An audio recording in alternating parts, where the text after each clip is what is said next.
Will accountability be fixed, and should accountability be fixed starting with the railway minister, as the opposition is now claiming?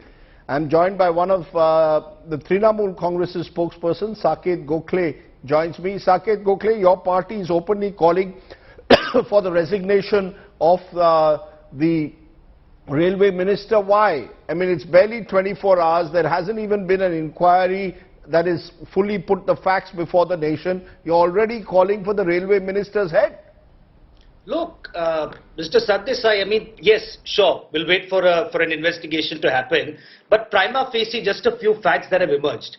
You know, the railway minister, just 3 hours before this tragedy happened at around 6:30 in Balasore, the railway minister was giving an entire speech and a press conference about how efficient the railways have become in the last 9 years. They've been talking about the Kavach system and anti-collision devices.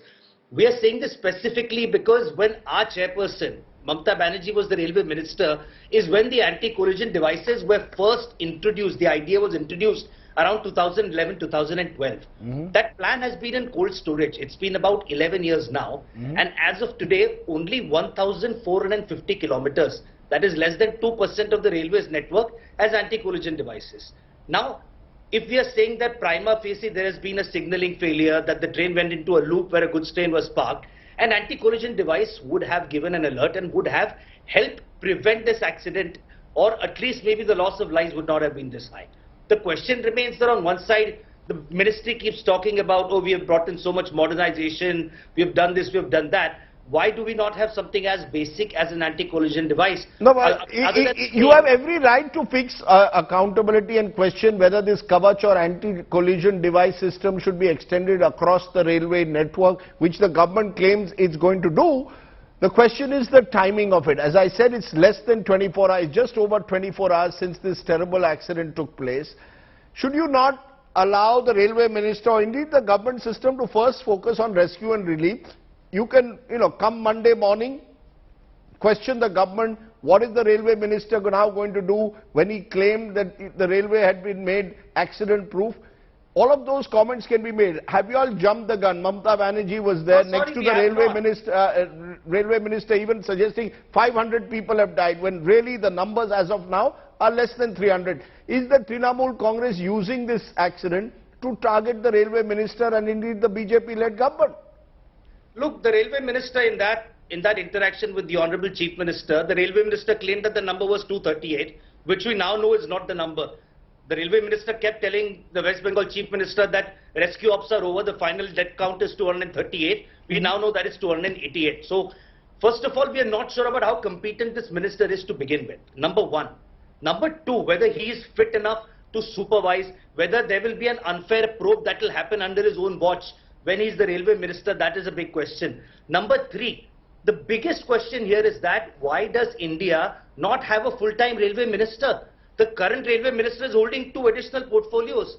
When a tragedy like this has happened, is there a shortage of ministers in the Modi government that one minister is handling the crucial portfolio of railways as well as 2 other ministries? Why can't railways have an independent minister to begin with?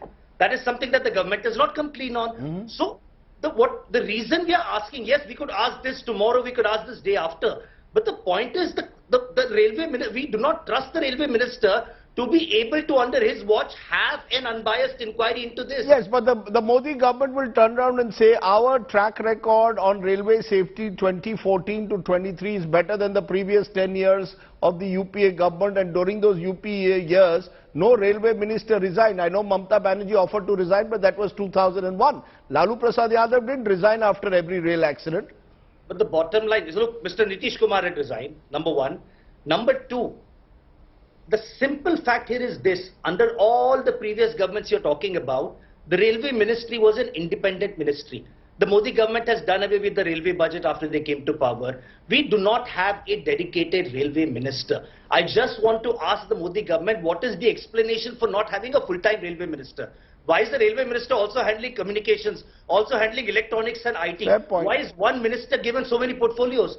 Why can't we have one dedicated minister at whom the buck stops? That's a fair point. Should we have a full-time railway minister, or should the railway minister have this as one of his many portfolios?